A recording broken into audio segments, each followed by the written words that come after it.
Nosotros en contenidos... Uy. ¿Ambulancia? No me acuerdo. Nosotros habíamos alcanzado a ver algo sobre la situación retórica, si mal no recuerdo, pero no fue tanto lo que avanzamos. Si no me equivoco, llegamos hasta acá, hasta las características. Ustedes me dicen, ustedes son más jóvenes y tienen el cerebro mucho más fresco, elástico y útil que el mío.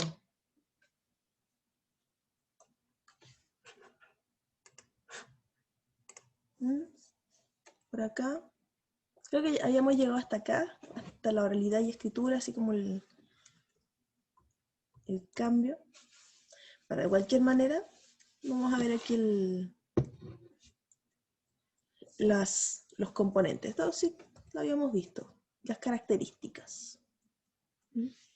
Dice, la situación retórica, bueno, lo que habíamos dicho de la situación retórica, que era toda este contexto que en una primera instancia, porque dije, en una primera instancia vamos a entender contexto como el tipo de texto. Solamente se consideraba el producto. Ya luego con el avance, con las investigaciones, sobre todo de Flower y Hayes, nos vamos a ir a dar cuenta de que el contexto y la situación retórica van a ir agregando otros elementos y ya no nos vamos a limitar solamente a considerar ya qué es lo que tengo que escribir, un informe, o una carta, o una monografía, sino que va a llevar otros elementos de tipo social. Bien. Habíamos quedado en esto de los componentes que era la exigencia. ¿Para qué? Es decir, se me exige escribir un texto, una audiencia, hacia quién la voy a dirigir, y las limitaciones. Las limitaciones ya sea por mi misma audiencia, por el género en el cual estoy escribiendo mi texto, puede ser limitaciones cognitivas que tienen que ver con el mismo emisor del texto, y luego las características. Perdón. Habíamos quedado en que las características de la situación retórica, dice, es el contexto en el cual los hablantes o escritores crean un discurso retórico. ¿A qué se refiere con un retórico? Que va a haber, se supone que va a ocupar ciertas técnicas, con cierto estilo, y con la finalidad de dirigirse a otro, aun cuando no se aprecie bien la función apelativa, no haya, oye tú, oye, escucha, léeme, pero aún así sabemos que está dirigido a un lector. Este lector ideal que ustedes probablemente están viendo por ahí ya en teoría literaria, también acá hay un lector. Decíamos que tenía las siguientes características. El discurso retórico existe como reacción a una situación, en el mismo sentido en que una respuesta existe en reacción a una pregunta o una solución en reacción a un problema. Es decir, existe una necesidad, hay que escribir por algo. Por lo tanto, nuestro escrito va a ser una reacción a esta necesidad.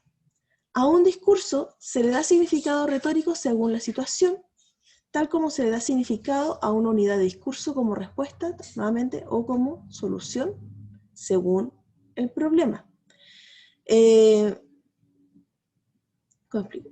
Cada discurso, volviendo al tema de la finalidad, va a tener una noción, de repente una palabra, me hablan acá, situación retórica, SR, situación retórica, que para no hacerlo tan extenso. La puede ser la situación retórica es el acto de escribir en un contexto, todo lo que ello implica. O Cajadira. Entonces, de repente puede ser un mismo discurso tomado de manera literal, de manera irónica, puede ser sarcástica. Y luego una situación retórica, informativa, argumentativa, etc. Insisto, va a depender de nuestra finalidad. Y debe existir como condición necesaria del discurso retórico. Como una pregunta debe existir como una condición necesaria a una respuesta. ¿Qué quiere decir eso? El discurso retórico, el hecho de enfrentarse a otro. Si yo estoy dirigiendo mi mensaje a un público, primero debe existir esta situación. Es decir, primero debe existir un contexto, un tema, un canal, etc. Bien. Pues, muchas situaciones retóricas maduran y decaen sin dar luz a un enunciado. ¿Mm? Es decir, no por mucho podemos tener un mensaje, puede haber una necesidad de respuesta, pero no todo se va a concretar. ¿Mm? Es como cuando nos quedamos callados, o es ahí cuando uno no responde una pregunta, o simplemente me hace pensar cuando uno está así todo enojado. A mí me pasa, cuando de repente estoy así como furiosa en Facebook porque veo que alguien escribió una cosa horrible, y no tanto por el tema de ortografía, sino por una cosa de lógica, y es como, y uno empieza a escribir, y cuando ya lo saco a todo, no vale la pena. De verdad que esto no vale la pena. Entonces, tuve una situación retórica, ¿eh? Había un problema acá, había una reacción a una situación, en este caso una discusión, un debate, una propuesta, una tesis, lo que sea. Luego, según el significado, lo que yo estaba escribiendo igual podría haber sido así como irónico o sarcástico, según lo que yo quisiera demostrar. Lamentablemente la ironía y el sarcasmo no se leen bien, se pierden. Y la situación, bueno, de existir como una condición al discurso. Es decir, yo no puedo hablar sin tener antes todos estos elementos de tema, contexto, etc. Pero al momento yo de caer, maduran y decaen. De maduro escribí y no di a conocer mi enunciado, es decir, no alcanzó a llegar a mi receptor. Una situación es retórica en la medida en que necesite el discurso y lo posibilite participar en la situación y con ello alterar la realidad. ¿A qué creen que se refiere con que el discurso puede alterar la realidad, chicos?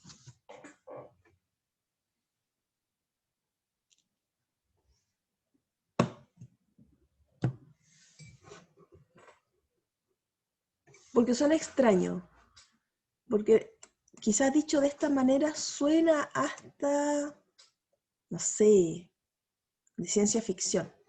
¿Cómo el discurso altera la realidad? Modificando el punto de vista o la percepción de la gente que lo escucha. Exacto. Es como cuando de repente a uno se le sale una palabra, una frase, y nuevamente uno de repente está enojado, y el hecho de haber dicho algo cambia quizás la actitud que tenía el otro para con mi persona, o le doy una orden, también estoy alterando la realidad. Cuando genero un decreto que tiene relación con lo establecía Sir, con los actos locutivos, perlocutivos y locutivos. Bueno, locutivo, ilocutivo y perlocutivo, en ese orden.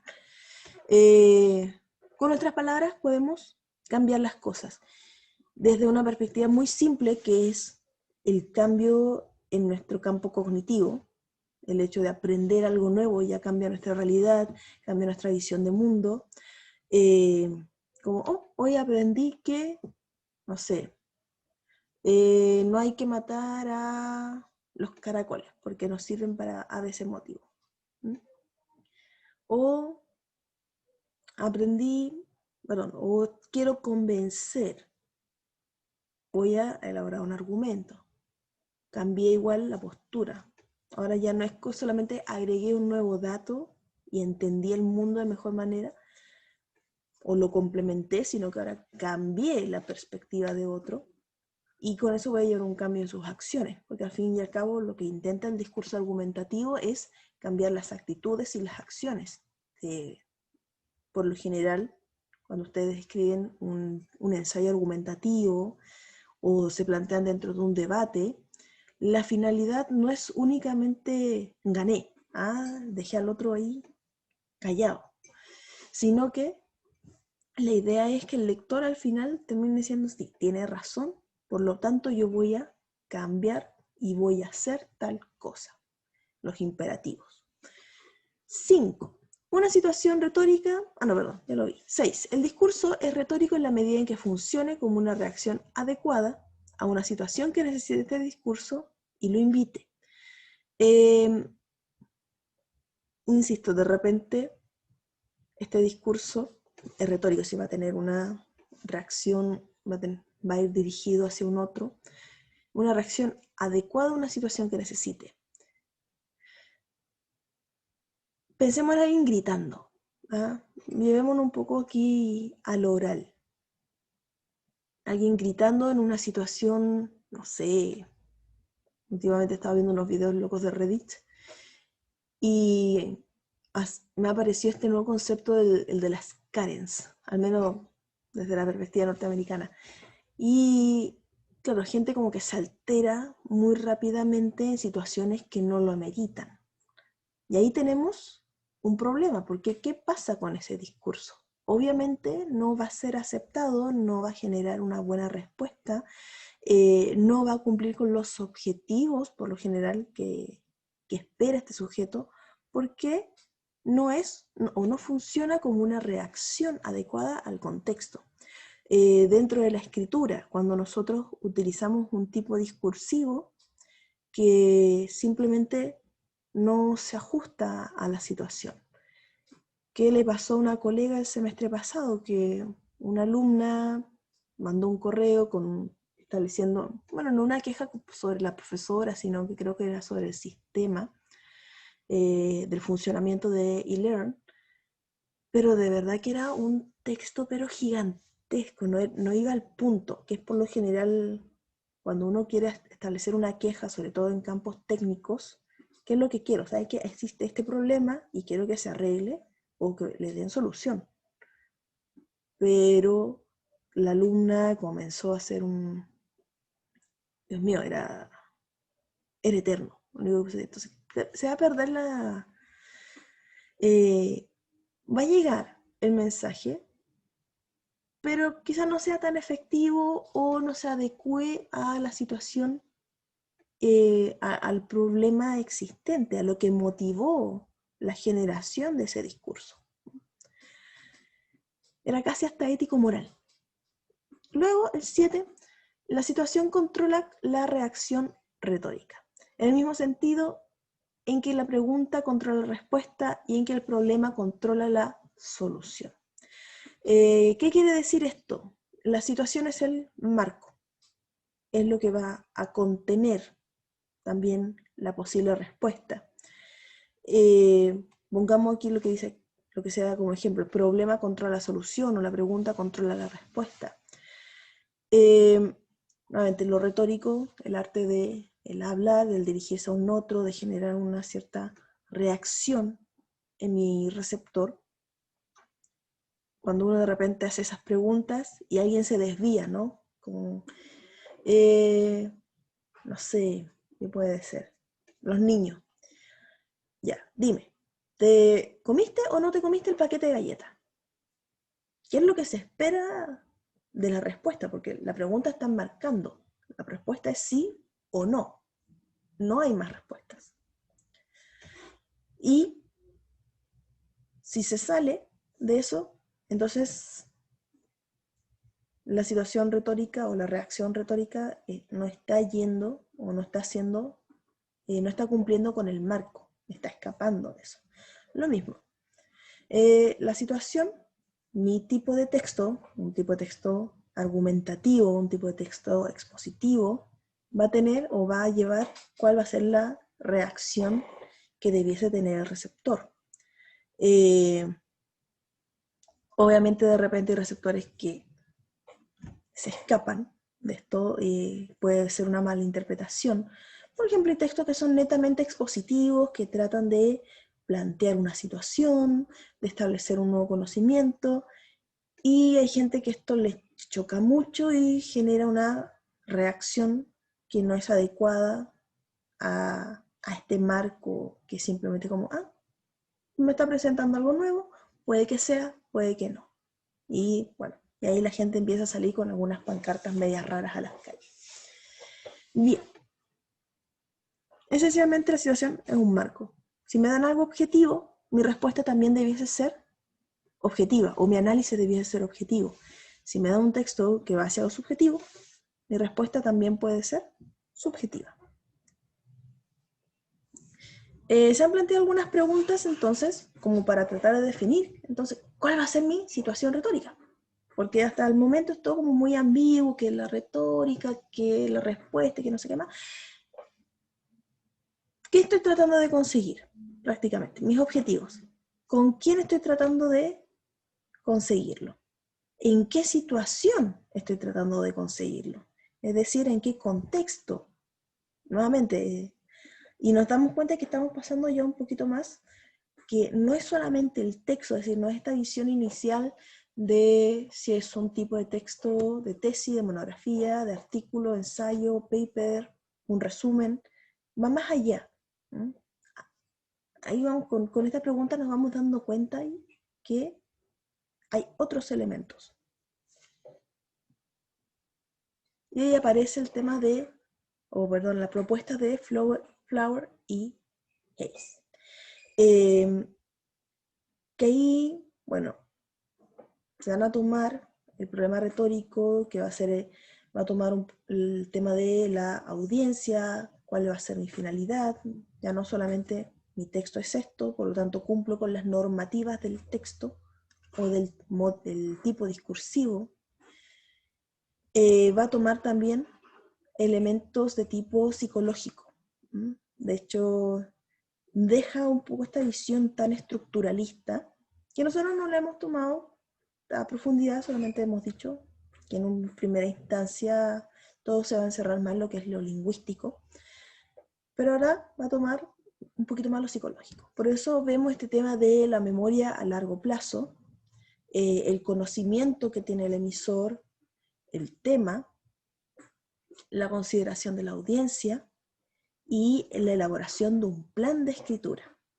Es decir, la escritura no es un acto espontáneo, no es algo que me siento y, me fluyen las ideas y me va a salir aquí una obra maestra en 2 horas antes de que se me acabe el plazo para entregar el informe. Que es lo que a veces nos pasa, es decir, nos encontramos o muy atareados o empezamos a patear la tarea, hasta que se nos da el tiempo y terminamos escribiendo lo que salga. Yo creo que más de alguno ha estado en esa situación, que a último minuto, porque les dio flojera, porque no les dio el tiempo, están ahí escribiendo apurados un informe. ¿Han estado ahí? ¿Sí? ¿No? Yo una vez lo terminé en la misma clase. Oh, Dios mío. ¿En serio? Sí. Bueno, este año es virtual, así que se puede. Si estuviéramos en clase sería como rarísimo. No, fue en clases de media, por ¡Ah, eso. la media! Sí. Ay, señor, este niño, yo pensé que era este año. Bueno, pasa, pasa. Permiso, el café mañanero. Pero después, cuando hacemos esos trabajos a la rápida, cuando nos los entregan, o inclusive si después de entregarlo, al menos lo que a mí me pasaba, incluso, pero eso ya era una cuestión culposa, era como, chanfle, podría haber agregado esta otra idea, o no mencioné esto, sobre todo cuando uno empieza a revisarlo de nuevo, como, aquí tengo pedazos de espacio o de salto lógico, acá esta idea no la expliqué bien, esta otra podría haber agregado esta perspectiva, y uno empieza a ser crítico con su texto. Y eso es ¿por qué? Porque no nos dimos esa tarea de planificar, como dice acá. Y aquí nos plantea la situación comunicativa, ¿m?, como un problema retórico. El tema audiencia-propósito, lo que habíamos hablado antes, las preguntas, y a raíz de esas preguntas y las respuestas que nosotros le vamos dando, se va generando el texto. Y ese texto es un proceso. Primero es la generación, es decir, cómo yo lo inicio.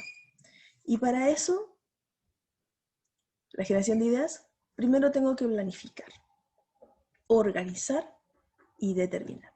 Planificar no vamos a entender lo mismo que organizar. ¿Por qué? ¿Cuál es la diferencia entre planificar y organizar?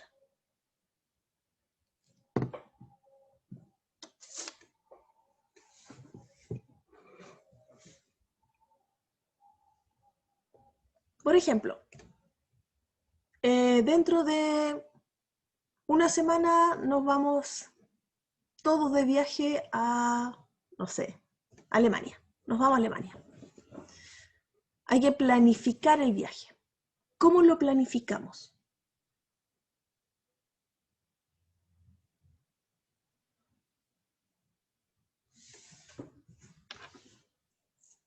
Determinando cuánto dinero se necesita, qué cosas hay que llevar. Ya, qué cosa hay que llevar, dinero, ¿qué más? ¿Cuándo ustedes han viajado? ¿Han viajado solos? Yo creo que sí. Cotizando pasajes. Cotizando pasaje, muy bien.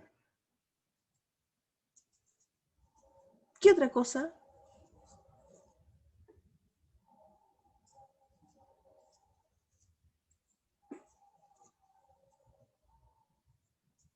Cuando ustedes han viajado, ¿en qué otras cosas más se fijan, aparte del dinero y de las cosas?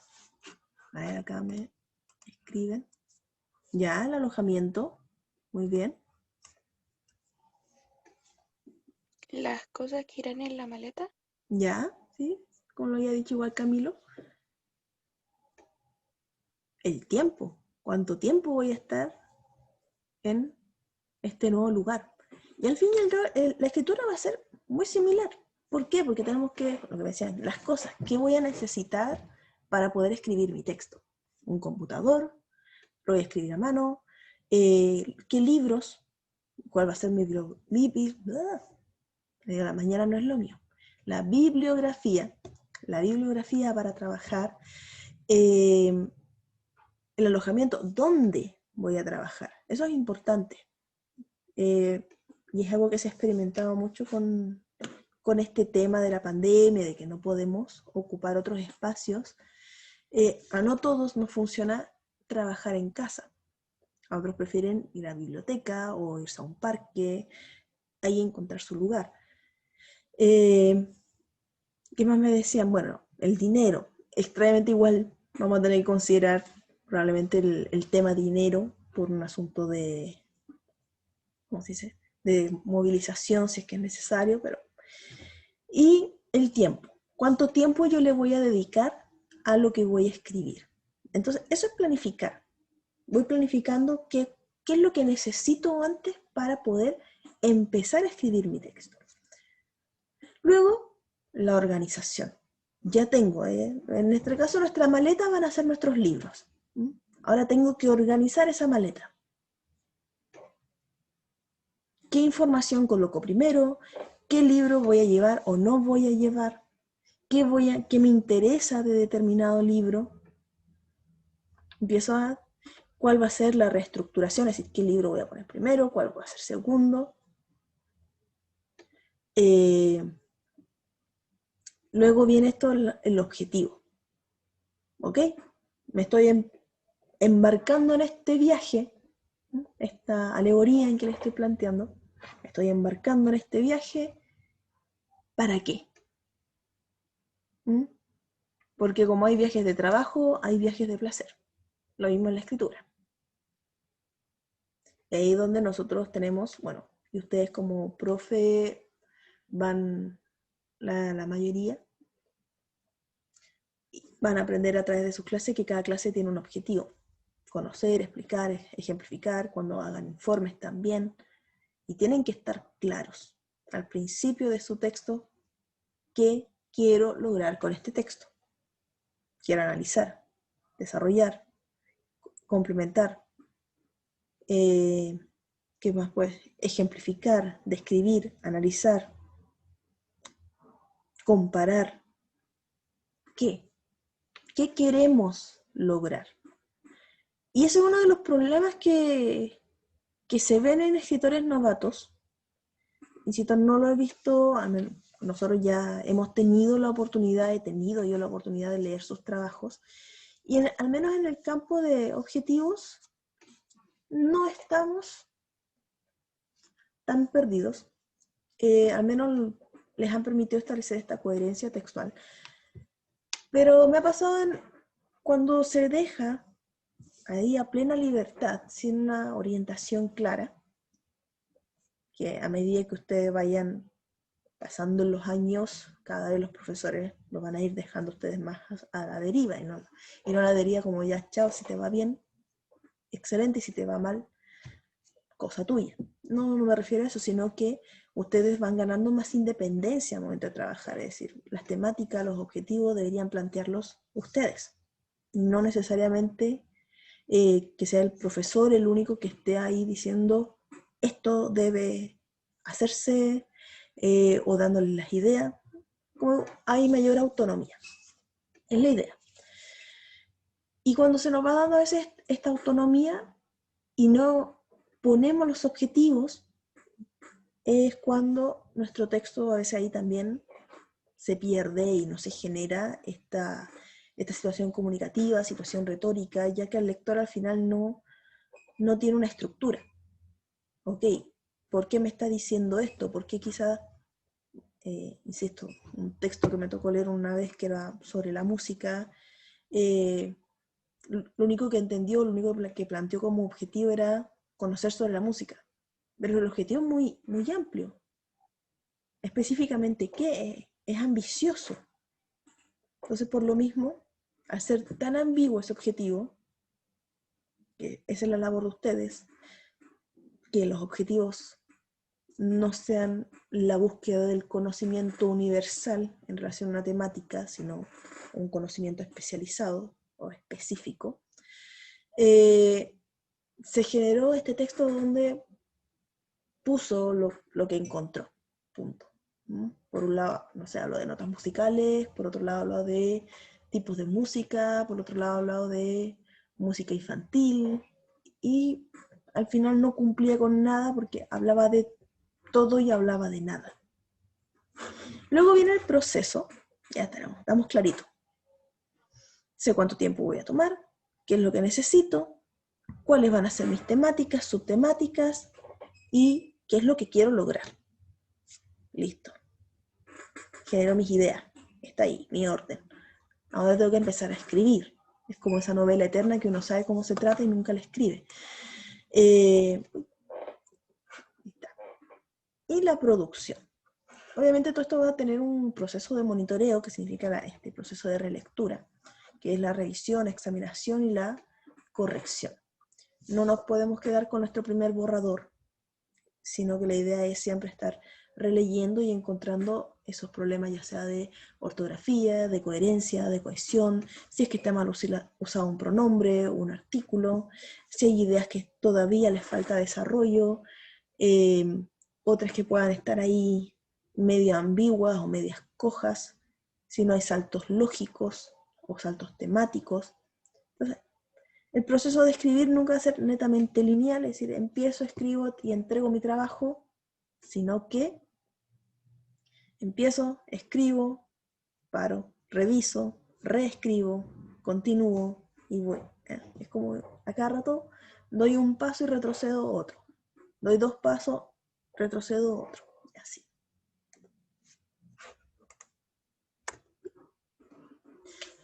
¿Qué nos dice? Bueno, Williams nos dice sobre Flowery Haze. Los buenos escritores realizan una planificación global de sus escritos, lo cual incorpora intereses retóricos como la audiencia, eso también, hacia dónde vamos, el viaje hacia dónde vamos, el propósito y la intención. A diferencia de los escritores inexpertos, quienes realizan una planificación local que se focaliza en rasgos superficiales, produciendo composiciones poco profundas, es decir, con poco contenido y con un propósito vago, y no son capaces de delimitar el tópico, articular la intención y o especificar la audiencia, incluso cuando el profesor delinea dichos rasgos. Lo que les decía recién, este ejemplo del informe sobre la música, tema libre, cada uno escogió allí su tema, por lo tanto fue ahí peor. No, el tópico tenía esto vago, pero habla de todo y habla de nada. No sé cuál era la intención de las personas que escribieron este texto, porque el objetivo obviamente no era informar, pero ¿qué? Porque me está dando datos muy generales, porque nuevamente no considero la audiencia. Era un texto que quizás era para un niño, para alguien que no tenía ningún tipo de conocimiento previo sobre música. Entonces, eso es importante. ¿A quién le estoy escribiendo? ¿Mis lectores saben de este tema? ¿Necesito empezar desde lo más básico? ¿O puedo saltarme muchos conceptos estructurales por hecho que ya están integrados en los conocimientos de mi receptor y puedo entrar a lo específico? O centrarme, darle mucho mayor espacio al desarrollo de conceptos técnicos, mientras que los conceptos base de una teoría solamente o se mencionan o se definen de manera breve. Aquí nosotros tenemos que ir manejando. Nos vamos a encontrar con el tópico, que es parte de esta situación retórica, que es el tema. No es algo nuevo, pero sí se retoma. Partíamos con Aristóteles, con la inventio, el hecho de inventar, de crear. Luego, en la Edad Media, y por un buen tiempo, son los topos, por ejemplo, insisto, teoría literaria, los tópicos literarios, los topos, topoi, lugares, y desde la ciencia método de racionamiento, es decir, cómo yo voy a desarrollar una idea. Un razonamiento deductivo, un razonamiento inductivo, ahí vamos a ver. Y ahora, aplicado más a lo que es la lingüística, vamos a llegar al concepto de tópico discursivo, que es la idea global, el tópico principal de un texto. Eso también importante al momento de empezar a escribir un texto, tener muy clarito qué es lo que vamos a escribir. Por lo mismo, cuando ustedes están haciendo un informe, no se vayan por la generalidad. Cuando uno les pide un título, no sean títulos amplios como el amor, la guerra, las pasitas al ron. No, ¿cierto? Tiene que ser algo que esté enmarcado en una situación específica. ¿De qué voy a hablar? Voy a hablar del tratamiento de las palabras, o no sé, sí, el tratamiento del amor por parte de un autor y las novelas que tuvo del periodo tanto, el periodo tanto, punto.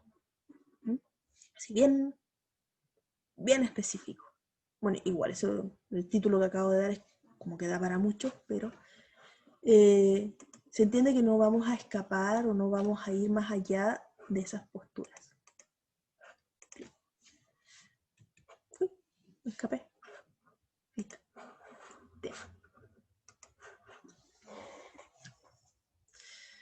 Entonces, por eso, el tópico no va a ser lo mismo que el tema. ¿Es el tópico lo mismo? No. Mi tema es amplio. Por eso, una cosa es que voy a hablar, o mi informe ficticio, o el texto ficticio que le estoy dando, habla del amor. Ese es el tema, el amor. Pero mi tópico es el amor en tal contexto. El amor para tal autor. Lo especifico, dice, especificación del tema, lo delimita, de tal manera que las macroproposiciones se focalicen y mantengan unidad en el texto. ¿Por qué? Como les decía recién, voy a volver a este ejemplo de la música.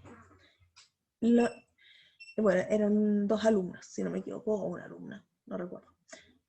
La alumna, dejémoslo que me escribió ese informe tenía un tema, que era ese, la música.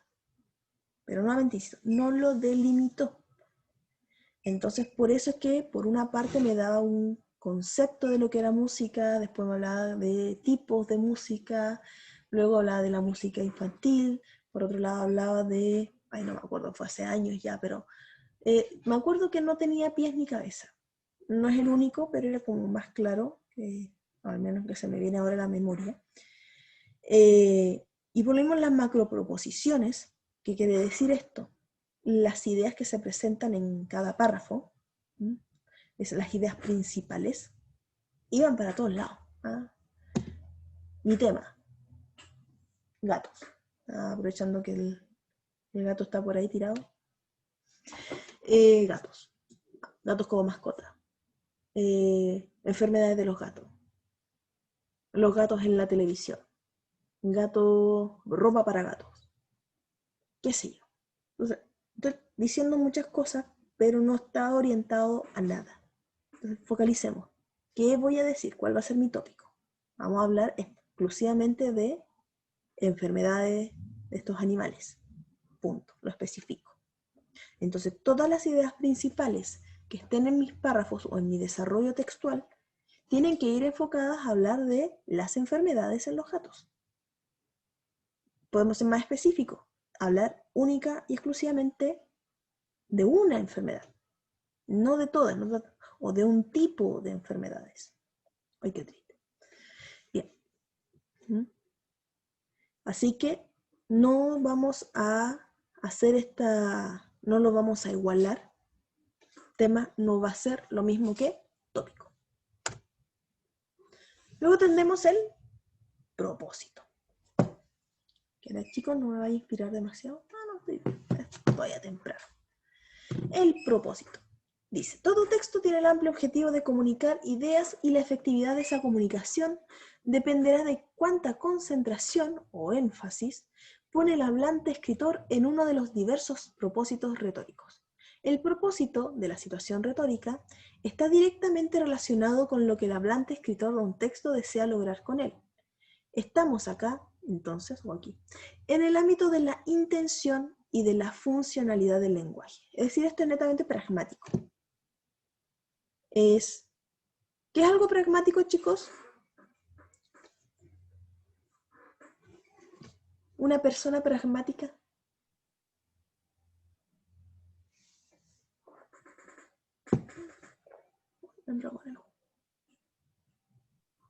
Creo que es la que usas como las herramientas que tiene para su utilidad, así como...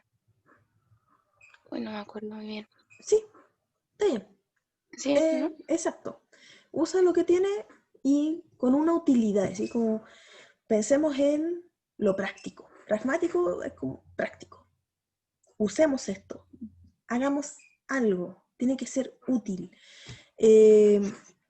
Entonces, aquí vamos a tener, sabemos cuáles son las funciones del lenguaje. Acordémonos de las funciones del lenguaje, chicos. Esto, cuando nos pasaban este modelo de comunicación de emisor-receptor, teníamos la función emotiva, la función fática, función apelativa, función referencial, función metalingüística.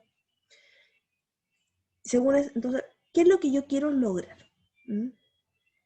Quiero hablar del mundo, quiero cumplir una función referencial con mi texto, que es lo que se da en los expositivos.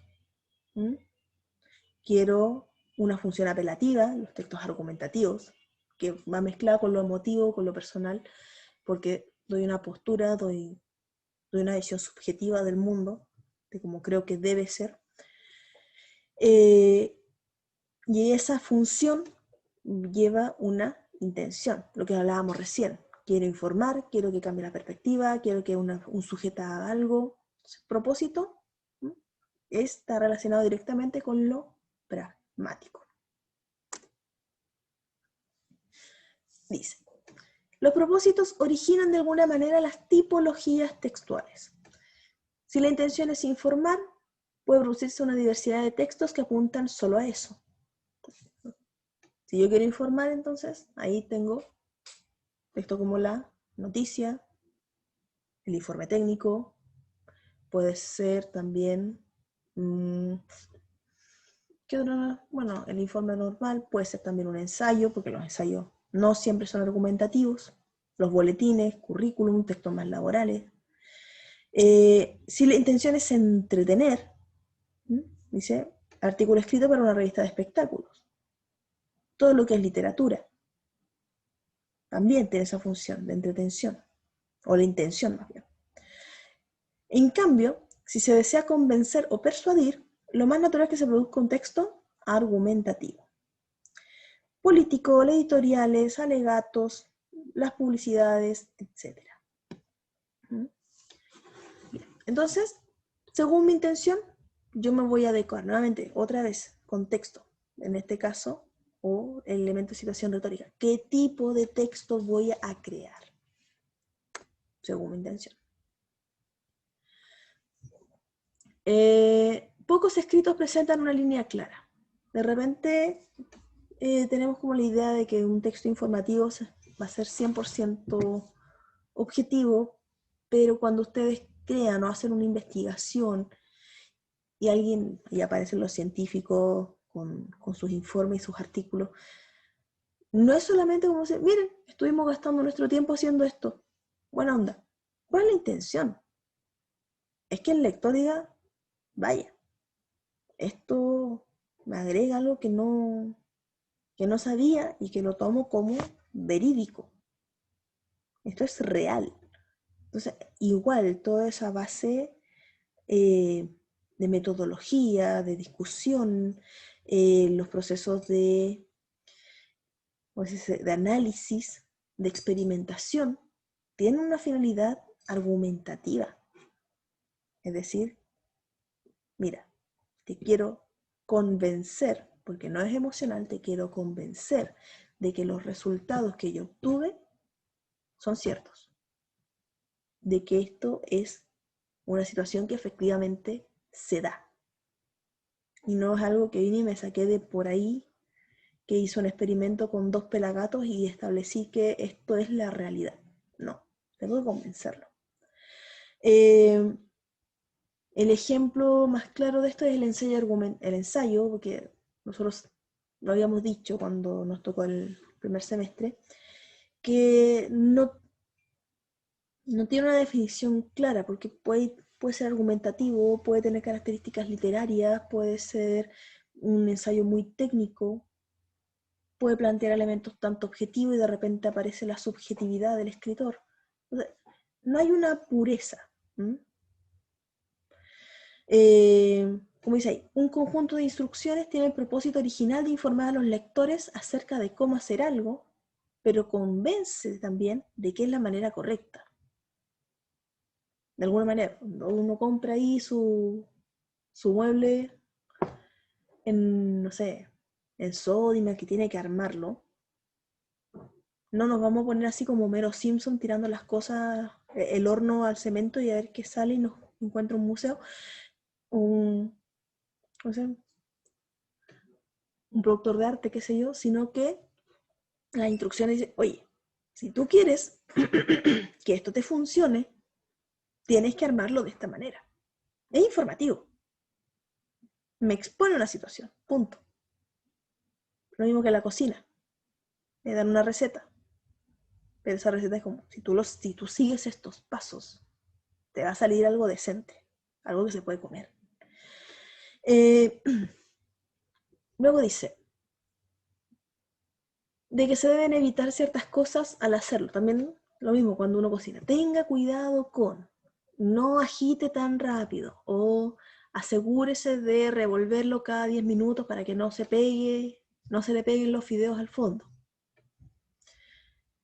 Luego, el análisis de un poema puede parecer pura exposición explicando cómo funciona el poema y qué significa, pero al menos implícitamente, no es la intención así directa, no es que el autor vaya y les ponga como objetivo, quiero convencer a mi audiencia de que este es el mejor poema escrito en el universo, pero podemos irlo desprendiendo, podemos ir al al momento de que un investigador le dedica tiempo y hace este análisis y empieza a desmarañar la complejidad tanto semiótica como lingüística de un texto, es como, vaya, el creador de esta obra la hizo. Es decir, no es venir y escribir cualquier cosita, sino que hay un manejo de estructura, típico cuando se analiza Góngora. Lo más probable es que en algún momento tengan que hacerlo.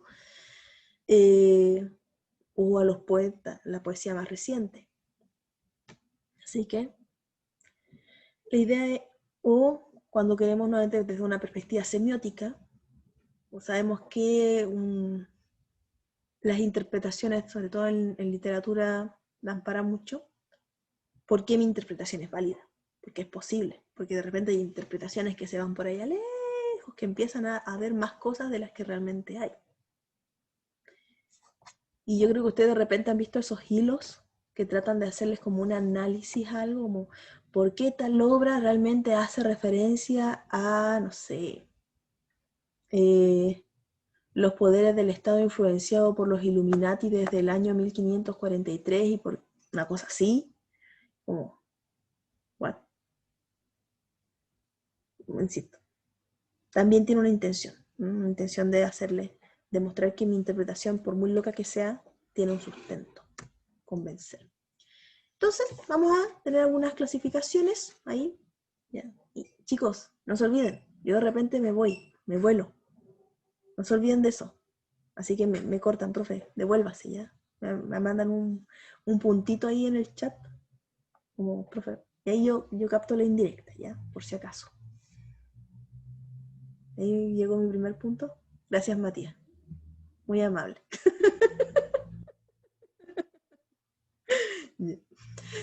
La clasificación temática, entonces, vamos a tener estos textos técnicos, científicos, los humanísticos, jurídico-administrativos, periodísticos, publicitarios, literarios. Ninguno va a ser igual a otro. No sé si les ha tocado leer algún texto jurídico. ¿Han leído leyes? ¿Han detenido a leer alguna ley? Leyes, no tanto, pero fallos, sí. Pucha, que son fome de repente. Son muy técnicos. Sí, eso sí. Pero aunque sean muy técnicos, tampoco van a ser de la misma manera que el técnico científico, que un informe, no sé, se ponen a leer de física, de química, aun cuando ambos tienen una forma o utilizan un lenguaje muy específico. El texto jurídico administrativo siempre se me ha hecho mecánico,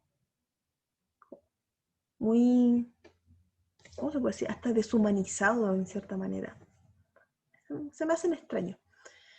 Los humanísticos, bueno, obviamente que se enfocan en un desarrollo no necesariamente científico, o sea, no tan específico, puede haber mayor subjetividad. Y los demás que ya conocemos. Una noticia se tiene que escribir de manera que también sea llamativa, tampoco la idea es poner, no sé, al Oxiso se le encontró con una perforación en el sector, no sé, ¿cómo se llama esto? El hueso acá de la frente, chicos, al que le gustaba más la biología. Yo sé que estos son los temporales. El plexo. ¿Plexo?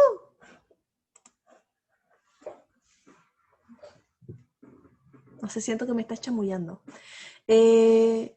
Los publicitarios y los literarios que ustedes ya han estado en contacto no sé cuántas veces. Creo que sí, frontal. Frontal. Es que el lóbulo frontal es el cerebro, pero el huesito, me acuerdo que eran los temporales. Parietales, temporales, parietales y no me acuerdo del resto. Uy, hora de retomar un poquito de biología. Bueno, ahí hay otras clasificaciones más específicas. Hay tipo de texto basada en la intención conversacional, narrativo, que lo quiero, expresar emociones, contar algo, describir, comprender, enseñar, el argumentativo, lo que hablamos de convencer y persuadir, instructivo, haz las cosas, te mando a que hagas esto, si no te va a quedar horrible, predictivo, anticipar, predecir, y poético, ahí cuando nos ponemos todos bellos en nuestro hablamiento. Y los detalles. No vamos a entrar en este cuadro, creo que es bastante claro. Y además, pucha que fome leer un cuadro, ¿no? Y está ahí, está clarito. Bueno, si les quedan dudas cuando vean esto, porque está todo en internet, me dicen. Y entramos aquí en lo que les decía del tema sociocognitivo. Uy, me dio una...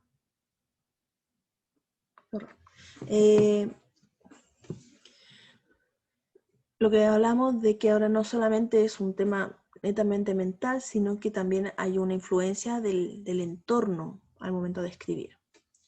Dice, se espera la participación de un conjunto de actividades cognitivas complejas, que era la activación del conocimiento lingüístico, es decir, de repente ahí estamos escribiendo y tenemos que rebuscar nuestro cerebro qué palabra puede ser más acorde para explicar una idea, lo temático, cómo voy a organizar mi información, todos son procesos mentales.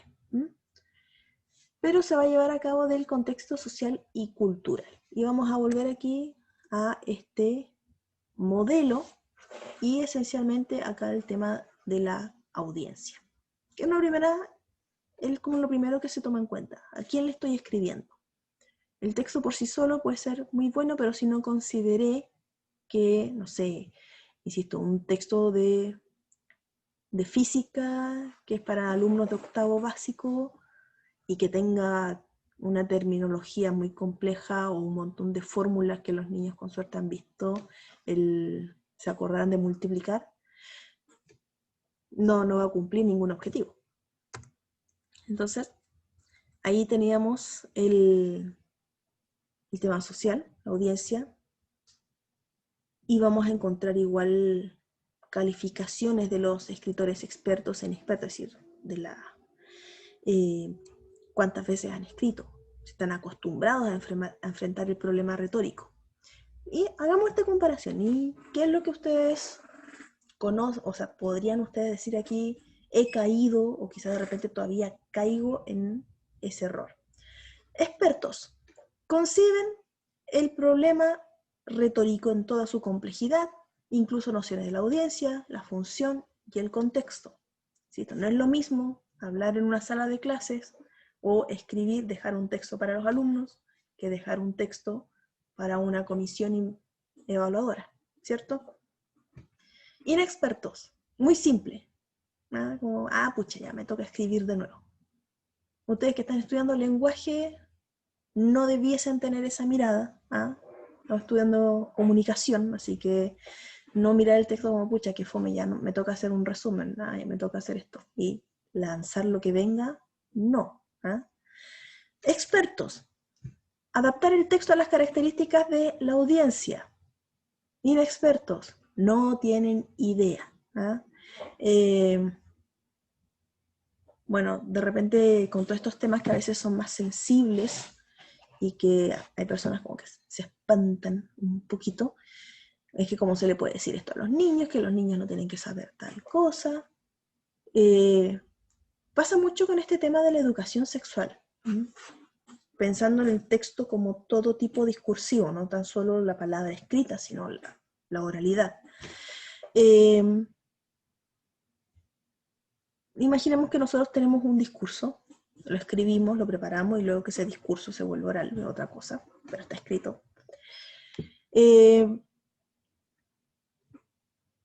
Insisto, hay personas como que se espantan de la educación sexual porque piensan que los niños no están preparados o que son temáticas demasiado fuertes para los chicos por, nuevamente, esta visión de que uno va a hablarle a un niño de igual manera que a un adulto. Entonces, por favor, nosotros no, como profesores y que probablemente como profesores jefes se van a ver en esa situación de tener que explicar estas temáticas, la idea no es hacer una descripción gráfica del asunto, ¿cierto? La sexualidad va más allá de eso. Entonces, ahí nuevamente, no.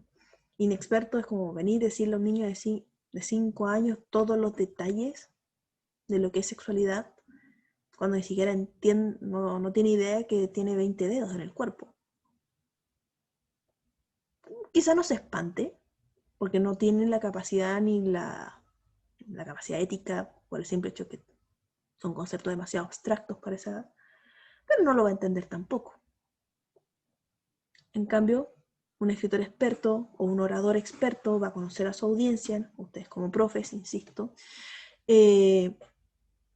cuando ustedes adaptan también los contenidos, no es lo mismo enseñarle a un chico de quinto sobre literatura que enseñarle a un chico de cuarto medio o a un chico como ustedes, universitario. Y uno dice, ok, ¿cuáles son las capacidades de abstracción?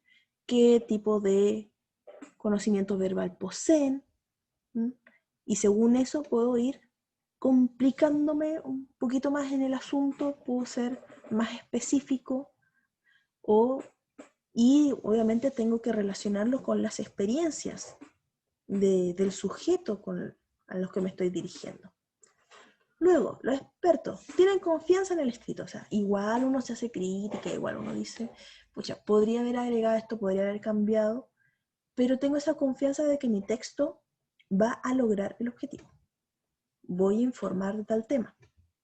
Voy a entregar los argumentos que se me piden. En cambio, el inexperto, muchas veces así, para que salga y que sea lo que Diosito quiera. Ahí se persignan, se tiran un poco de agua bendita, le tiran agua bendita al profe y éxito. Por lo mismo, ¿por qué tienen esta confianza? Nuevamente porque no quedan satisfechos con el primer borrador, porque saben que han seguido este proceso que Flower y Hayes habían establecido de revisión. En cambio, el inexperto, insisto, es lo que venga. Dicen, con facilidad quedan satisfechos con el primer borrador, creen que la revisión es cambiar palabras, no es solamente cambiar eso, no es tachar, es reestructurar a veces todo, darle otro orden a nuestras ideas. Revisan palabras sueltas. Es como cuando aplicamos el corrector ortográfico de Word, así como ya veamos, listo, está bonito. O si ven que algo se repite mucho, como que, ya lo que está subrayado y listo. No, va más allá de eso. Están preparados para dedicarse selectivamente a las distintas tareas que conforman la composición según cada situación. Nuevamente, redacción, revisión, corrección.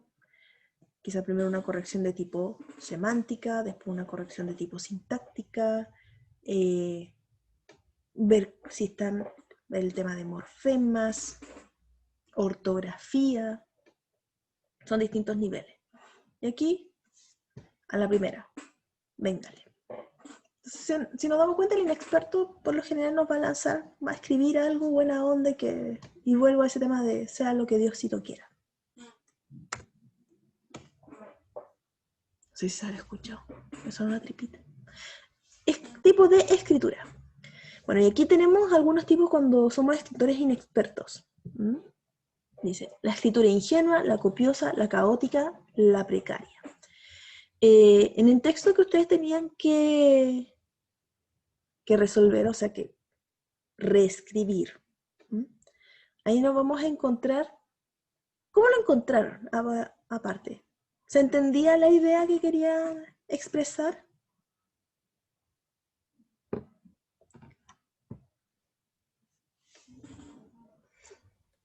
Yo después de leerlo como 2 veces puedo entender. ¿Ya? ¿Ok? ¿Los demás?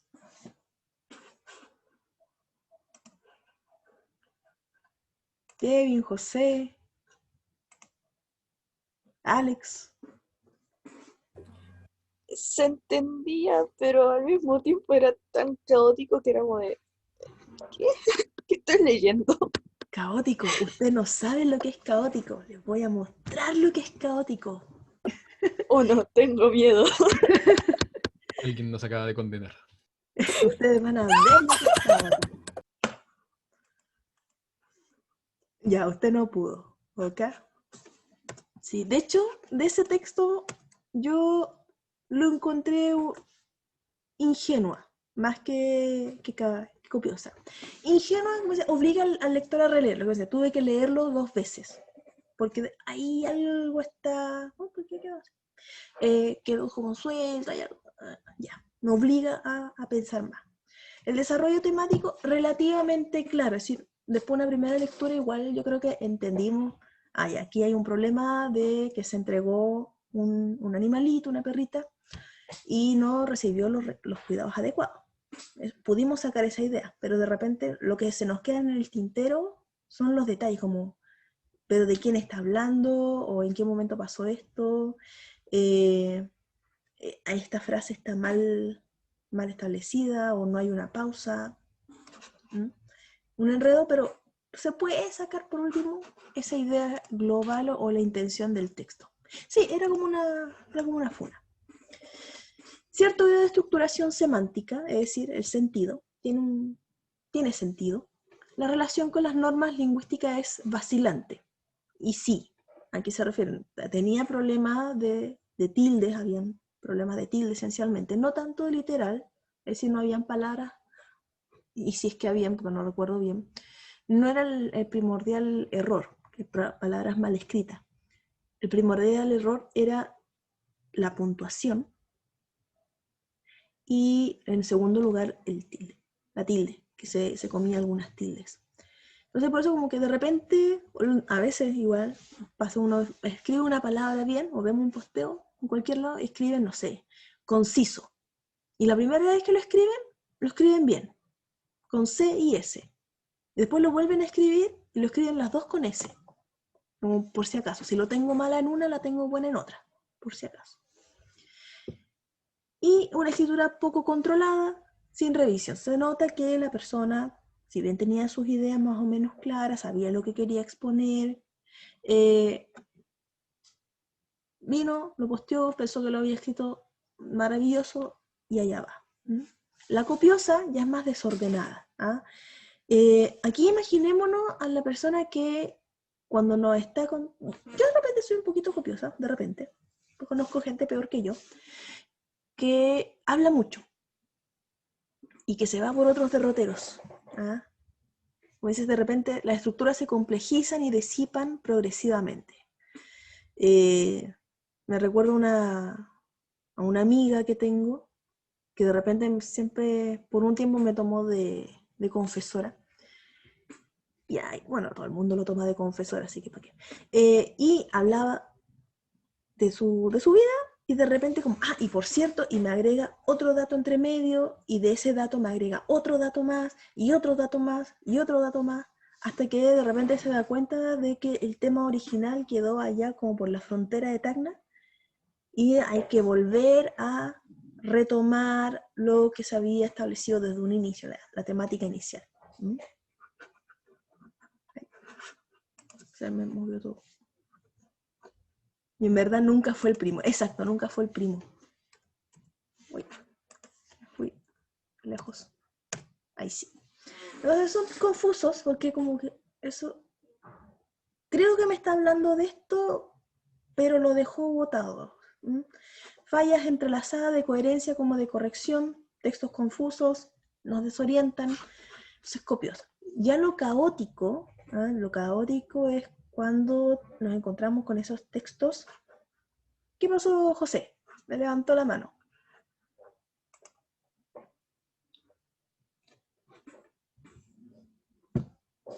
¿O se le fue nomás? Ya. Porque me dice José, raised hand. Le dio un espasmo. Ya, la escritura caótica entonces, que el texto que les quiero mostrar, ahí es ese texto como que no. Insisto, Facebook da para mucho en ese aspecto en donde uno, de repente alguien se manda un discurso gigantesco y uno queda con más preguntas que respuestas. Y la primera pregunta es, ¿cómo se comunica esta persona? Así como, en serio, ¿cómo hay otros que le responden? Porque son textos que no tienen pie ni cabeza, que a veces son como empiezan con una frase, después se cambian a otro tema, es por esto, y nunca dijeron la razón de qué están hablando, hay demasiado vacío. Después vuelven al primer tema, lo vuelven a dejar botado, no hay marcas de cohesión, problemas de coherencia también, insisto, cosas que dejan ahí tiradas, estructuras complejas. También eso puede pasar, y es lo que en el texto que les quiero mostrar, que esa la estructura que usó el sujeto, nunca fue alumno mío ni nada, sino que fue un texto que encontré por cosas del destino. Claro, trata de sonar técnico, porque es un análisis de una lectura que tuvieron que hacer.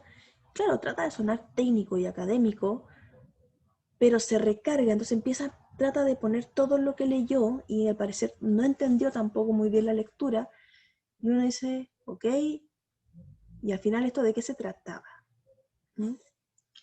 Y bueno, se suma esto de la corrección y la adecuación. No tiene idea quién rayos está leyendo el texto, para quién lo está escribiendo, ni elementos ortográficos, vuelve el tema de cohesión, los conectores, etc.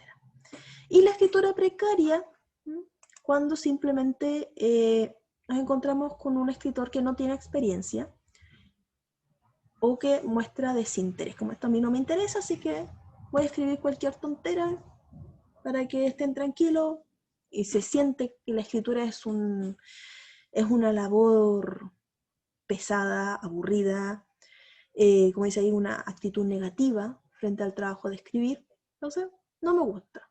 Y como no me gusta escribir, o no lo hago simplemente, o entrego un trabajo incompleto, superficial, con muchas ideas que, si bien no es que no sea incomprensible en algunos casos, sino que como no sé cómo hacerlo, ese escritor precario va a generar un texto extremadamente simple y con errores. Entonces, quizás de repente podemos caer en esto, no necesariamente todo nuestro texto va a ser así, pero creo que lo común es esto, esa escritura ingenua, donde juramos que la estamos haciendo de oro, pero tenemos algunos problemas que hacen que el lector vuelva a retomar el texto y diga, ya, eso era lo que me quería decir. Escardamalia con Bereter dice, consideran escribir como algo natural y problemático. Identificaron los pasos de producción escrita que fueron formulados en los modelos, que es decir el conocimiento y transformar.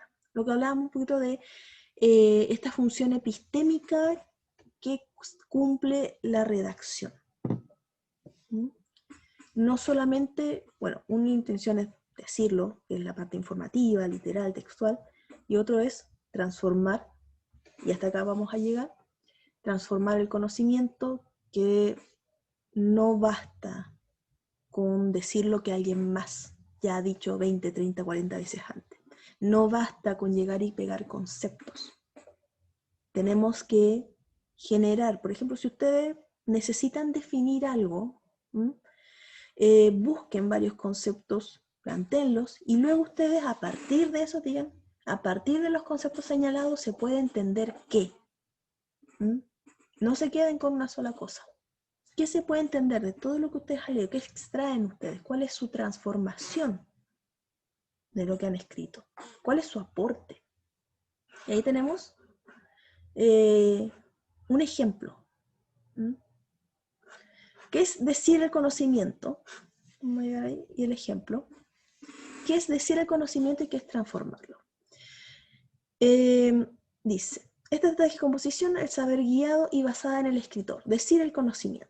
El creador planifica un contenido y elabora sobre la marcha, relacionando cada frase con la anterior y con el tema general del escrito que produce.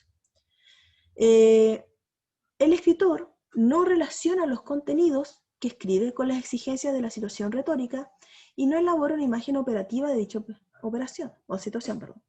Se limita a decir los contenidos, que de forma más o menos secuencial van surgiendo en su mente. Ejemplo típico, la prueba. Donde ustedes tienen que responder, les preguntan, ¿qué significa tal cosa? ¿A qué se refería el autor con esto? O cuando son pruebas más de memoria, ahí, y de las preguntas de desarrollo, nosotros nos limitamos a decirlo. Yo sé tal cosa. Punto. Lo repito. En cambio, la transformación ya necesita mayor habilidad, dice. Generan contenidos posibles de la misma manera que lo hacen los principiantes o los menos expertos, pero utilizan sus saberes retóricos para establecer objetivos y organizar el contenido antes de escribir el texto. Nuevamente, no solamente voy a decir porque sí, porque me pidieron que lo dijera o porque aparece tal cosa en alguna parte. Me recuerda cuando uno comparte esas imágenes que no tienen fuente ni nada, sino que tomo eso mismo y puedo, ok, ¿qué es lo que quiero lograr con esta información? ¿Cuál va a ser el orden? Dice, esta planificación madura conduce a transformar el conocimiento que corresponde a la conducta del productor que interrelaciona temáticas sobre lo que escribe, que de forma dialéctica se tienen que relacionar con los saberes sobre el discurso. Dice, la búsqueda de acomodación entre estos espacios, el espacio conceptual, el tema, y el espacio retórico, el contexto del discurso en sí, hace que el escritor reelabore sus ideas. Pero veamos mejor acá el ejemplo, que ahí está como muy teórico. Decir, el conocimiento. Mi opinión, a lo que dijo la senadora Liliana Rendón, es que ella está errada para mí. Ningún comportamiento o acción que haga una mujer debe dar pie para el maltrato. La justificación que ella da acerca de las mujeres, de que las mujeres somos necias, manipuladoras, y que por eso provocamos a los hombres para que nos peguen, y después dice que rechaza cualquier tipo de violencia contra la mujer, se está contradiciendo. Dice que acepta que las mujeres manipulamos y por eso nos pegan, es decir, justifica, y después dice que no va en contra. Además, es paradójico. Ella debería defender nuestros derechos como mujeres, velar porque nos respeten y no salir con estas declaraciones. Si bien no es un copiar y pegar, ¿qué es lo que está haciendo en esta primera parte?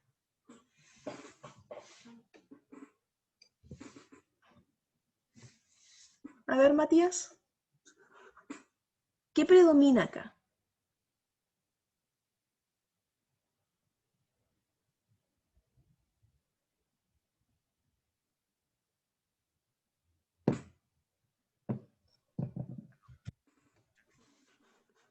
¿Mm?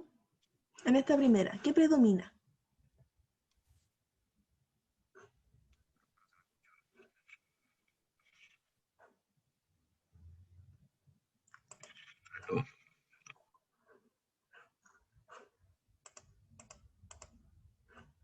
¿Mm? ¿Alguien se atreve? ¿Por qué acá solamente se dice el conocimiento?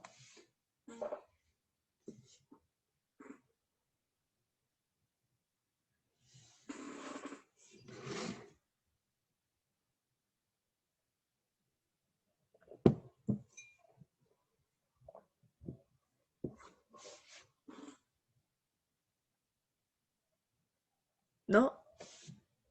¿Naiden? Bueno, antes de que se nos acabe la hora. Solamente se está diciendo porque hace referencia a lo que dijo ella, a lo que dijo la senadora. La senadora dijo esto, la senadora dijo esto, la senadora dijo esto. Lo que dijo es tal cosa. Dice, mi opinión es que ella está errada, punto. Pero no justifica más allá de eso. Solamente dice, yo creo que está mal. ¿Por qué? Y no hay nada más, porque todo lo demás... Ah, ya, bueno. Escucha. Algo escuché ahí como voces del inframundo. No sabía que era su micrófono que estaba fallando. Bueno, ya empecé, lo siento. La justificación para la segunda, para transformar, me responde Matías, ¿ya? Lo escribe, vaya pensando ahí, léalo. Dice, la justificación que ella da, y vuelve al discurso de la senadora. Después dice que rechaza, vuelve ahí al discurso de la senadora. Dice que acepta que las mujeres, otra vez, lo único que hace es parafrasear y como desglosar un discurso externo, pero en ningún momento justificó su opinión. En ningún momento agregó algo personal. ¿Mm? Ahora, el de transformar el conocimiento. Dice, es importante que se tenga en cuenta que bajo ninguna circunstancia debe permitirse, aceptarse o apoyarse el maltrato hacia la mujer, pues este es un acto que atenta sobre la vida y la dignidad de una persona. Es ilógico y hasta ignorante llegar a generalizar sobre este tema como lo hizo la senadora, pues habría que revisar los datos estadísticos de violencia hacia la mujer y asimismo las causas de la misma, para poder determinar el motivo principal de que ocurran estos hechos, pues, de lo contrario, se caería en una falacia, pues no hay argumentos válidos que sustenten la afirmación de la senadora, y mucho menos si estos son sacados a partir de experiencias propias. Por último, pero no menos importante, la principal causa del maltrato hacia la mujer no es por ser manipuladoras, sino por esa falta de tolerancia que el mundo actualmente presenta. Son fallas sociales que no se han podido combatir. Ahora sí voy a leer a Matías y que me deje su respuesta en relación a por qué aquí sí se transforma el conocimiento o cómo se ve la diferencia entre un texto y el otro. Bien, entonces, mientras tanto, mientras ahí esperamos a Matías, voy a pasar. ¿Lista? Voy a dejar ahí pausadito. ¿Dónde se me quedó? Ahí sí. Profesora, Dígame. hay algo que no entendí. En esta clase, a la hora de producir textos, ¿qué busca que hagamos? No me Por ahora, es que todavía estamos en la parte teórica, ¿ya? Pero lo primero que me interesa es como en la actividad que hicimos de corrección, que seamos capaces de reconocer esos elementos textuales, sobre todo en lo que es la microestructura, ortografía, que mejoremos nuestra ortografía, que mejoremos, si es que hay vicios idiomáticos en un texto, sepamos reconocerlos y corregirlos, sepamos utilizar conectores. La idea es hacer ejercicio. Todavía, por eso quizá todavía está como medio difuso este tema porque estamos muy teóricos, pero lo importante es que al final de un texto, como nuestro proceso sea, insisto, ver por partes micro, y al final ustedes sean capaces de escribir un informe, un texto expositivo. Y ese texto expositivo cumpla con esta situación retórica. ¿Qué quiere decir? Que ustedes sepan organizar la información, que no esté desordenado, que se entienda cuál es la intención del texto, que se entienda o que cumpla con un vocabulario acorde a el contexto académico que es en el cual nosotros nos encontramos. ¿Mm? Esa es la finalidad de este curso. Ahora estamos solamente planteando teoría, por ahora. Pero ya después tiene que ser con práctica. Tenemos que corregir, tenemos que escribir, hacer ejercicios. No sé si se entiende. Sí, le entiendo, profe. Ya. Excelente. Profe, Dígame. una última cosa. Esa actividad que hicimos la otra vez, cuando la terminé por el Learn, me aparecía la mitad de lo que había corregido en el texto, así que le envié por Por el Gmail. correo. Sí. Sí, no se preocupe. Ya vale. Ya ahí le voy a hacer la comparación entre lo de e-learn y el correo, porque al menos lo que vino no me pareció incompleto. Qué raro. Pero bueno, voy a hacer la comparación, ¿ya? Sí, vale, gracias, profe. Hoy que vimos tipos. Tipos textuales y redacción. Vamos a... Entonces, ya. Montserrat, ¿Está Montserrat? Aquí estoy. Joana la vi. Anaís. Javiera. A Javiera creo que la vi. Juan Bello. Sí, Javiera sí estaba. Ahí está. Ok. Juan Bello. Camilo. Camilo sí lo vi igual. Mayra.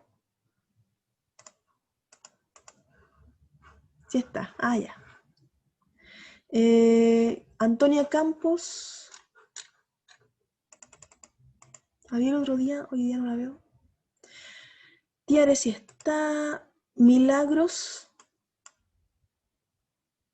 Alex sí lo vi. Daniela también. Connie no. Loreto sí la vi, creo. Aquí. Ahí está. Elizabeth Pérez. Presente. Ok. Carlos está. José también. Me acuerdo que levantó la mano. Annalise Quispe. Ahí está. La vi. Ana Rojas. Sebastián Simpertigue.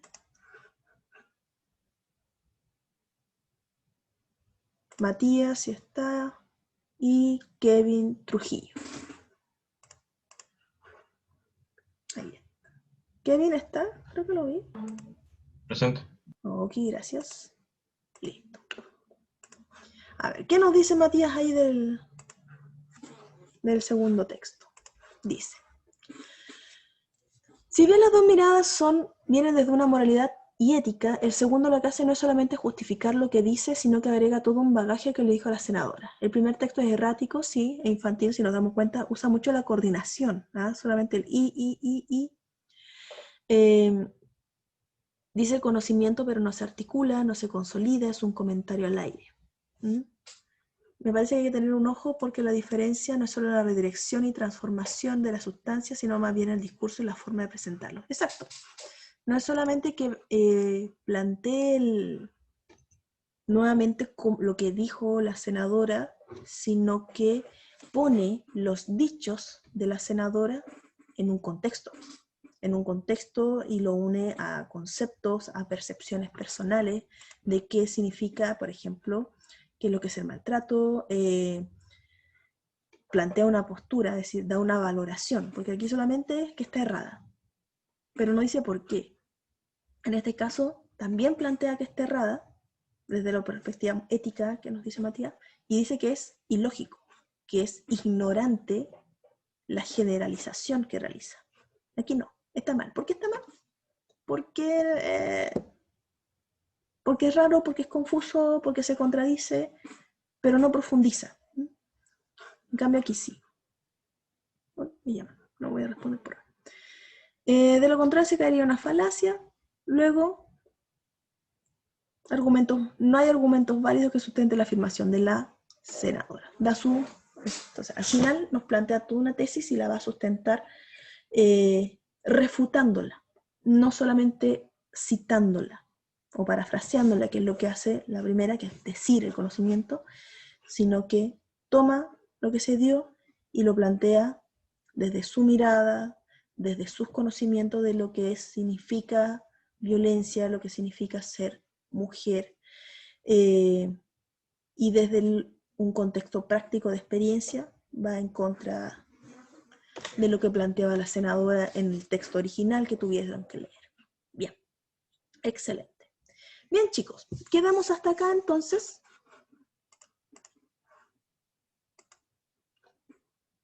Por eso. Bien.